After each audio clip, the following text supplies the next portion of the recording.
It is generally believed that duels of honor were only the prerogative of men. However, the noble ladies of the Middle Ages dueled just as often. Moreover, fights between women were much more fierce and often ended in the death of one of the rivals. What did European noble women fight for, and how did such duels take place? Today we will tell just one story about a woman's duel. The topless duel between fought a princess and a countess. It was called the first emancipated duel because not only were both duelers women, their seconds and the doctor on hand to tend their wounds were also women. And this is the channel of learning the world. Here we go. Female sword duels were uncommon, even by the late 19th century when the topless duel was fought. In the 1892 duel, both women were Austrian noblewomen of the highest ranks. Princess Pauline von Metternich and Countess Anastasia Kielmansegg met with swords to settle a dispute over flower arrangements. And they fought topless for a very good reason. The noblewomen fought according to all the rules of the Code Duello, and both women agreed to abide by the outcome. After all, the duel was not just about flower arrangements, it was also part of the women's rights movement. The duel proved that women could do anything men could do, and they could even do it topless. The princess and the countess fought to maintain proper etiquette. A beautiful princess charged with organizing a musical and theatrical exhibition. A countess who served as the exhibition's president of the ladies' committee. It sounds like something out of a whirlwind Victorian novel, where witty jokes and perfect manners will save the day. But the story of the dueling princess and countess is even wilder than fiction. The fighters were both noble women, renowned for their class and taste. Princess Pauline von Metternich and Countess Anastasia Kielmansegg were such strong proponents of correct etiquette that they were willing to shed blood to maintain proper decorum. And in the summer of 1892, the women drew swords and fought history's first all-female duel. And they did it topless. The duel was all women, with no men involved. The duel between Princess Pauline and Countess Anastasia is known as the Emancipated Duel. That's because the duel was not only fought between two women, but the women also had female seconds and a completely female medical staff to tend to their wounds. To stick with the noble theme, the seconds were Princess Schwarzenberg and Countess Kinsky, and the presiding doctor was Baroness Lubinska, who had a degree in medicine. Dueling had always been connected with honor, which meant masculine honor. Sometimes men fought duels over women's honor if a sister or wife was dishonored, but even that was closely linked with male authority. It was shocking for a duel to feature only women. In fact, news of the duel quickly spread across Europe, with the Pall Mall Gazette running a story with the headline report of a duel between two ladies. The duel was a refined affair, not a common street brawl. The topless duel was a refined affair. Princess Pauline von Metternich had a reputation across Europe for her fashionable taste and elite friends. She was best friends with Empress Eugenie, France's last reigning empress. And Princess Pauline was also famous for her fashion sense. She grew tired of the enormous crinoline dresses popular in the 1860s and helped change the trend by wearing a fitted dress with a train. Pauline also helped make the German composer Richard Wagner famous, got haute couture off the ground, and was known to smoke cigars. Everything Princess Pauline did was chic, and so was her duel. This wasn't a common street brawl fought between two women trying to rip out each other's hair. The duel was a refined affair, fought without anger or intense passion. And both women agreed to abide by the outcome. The story even made it all the way around the world, where the Los Angeles Times reported it was a real fight, and both were wounded in no hair-pulling or plain scratching, but a duel with rapiers. The duel was fought over flower arrangements. Duels were considered serious affairs, but the cause was not always serious. In 1892, both Princess Pauline and Countess Anastasia held positions on the board of the Vienna Musical and Theatrical Exhibition. And they apparently disagreed on the exhibition. The duel was reportedly over flower arrangements. But the story is more all about Eve than catfight. By the 1890s, Princess Pauline was in her 50s, and Countess Anastasia was the new up-and-coming woman on the Vienna social scene. According to a British women's magazine, Countess Anastasia was an ambitious young woman, young enough to be the daughter of her rival. And while Princess Pauline was in mourning over the death of her husband, Countess Anastasia has come more to the front than ever and has been most indefatigable, or, in modern language, Anastasia was stealing Pauline's position. No wonder the women came to blows.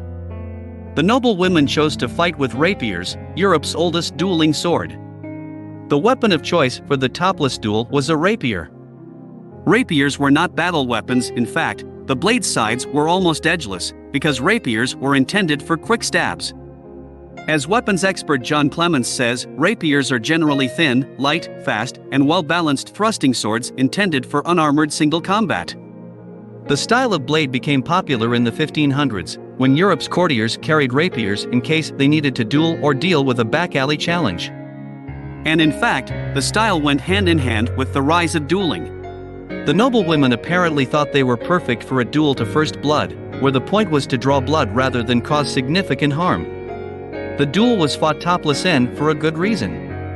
The duel between Princess Pauline and Countess Anastasia was fought topless. While it might seem like a strange choice for the women fighting the first emancipated duel to take off their tops, the women did it for a good reason. As they were preparing to duel, another noblewoman, Baroness Lubinska, suggested that the women remove their tops. The Baroness had a medical degree from a university in Poland, and she had first-hand experience with the dangers of infection. The princess and the countess did not intend to fight to the death. They chose to fight to first blood instead, so the Baroness suggested removing their tops for safety. If the rapiers pushed a piece of dirty cloth into the wound, it could easily become infected, but if the blade only touched bare skin, the women would be safer. On the Baroness's orders, the princess and the countess ordered their male servants to leave and then stripped to the waist to fight. The duel went 3 rounds, until the princess drew first blood. The princess and the countess met with rapiers to settle their dispute. As their female seconds and Baroness Lubinska watched, the topless women fought each other, swords flying, to a draw in the first round. The second round was the same. Neither woman could draw blood, which would signal the end of the duel and crown a winner. But in the third round, both women struck a blow. Countess Anastasia managed to nick the princess's nose, while Princess Pauline drew blood on the countess's arm. The seconds examined the wounds and ruled that the princess was the victor. After the duel, the seconds advised the princess and the countess to embrace, kiss, and make friends, which accordingly they did. Women had a long history of dueling. Princess Pauline's duel wasn't the first fought between women. In fact, women had been fighting in duels for centuries by the time the princess and the countess came to blows. In 1467, Hans Talhofer wrote a dueling manual explaining how women could fight in duels. But rather than women fighting other women, Talhofer imagined that the women would fight men. To level the playing field, Talhofer advised that the man should stand in a hole up to his waist. If the woman was able to drag the man out of the hole, she was considered victorious. Dueling evolved a great deal between the 1400s and the 1890s. The emancipated duel proved that women could be just as refined and powerful as men without changing any of the dueling rules. The idea of women fighting for themselves was new in the 19th century. Dueling might have been centuries old by the 1890s, but women fighting other women in duels was still rare. In some earlier cases, women had asked men to fight duels on their behalf. For example, Séverine, a female journalist, asked a male colleague to fight for her to defend an article she had written. However, a movement in the late 19th century pushed new women to fight for themselves.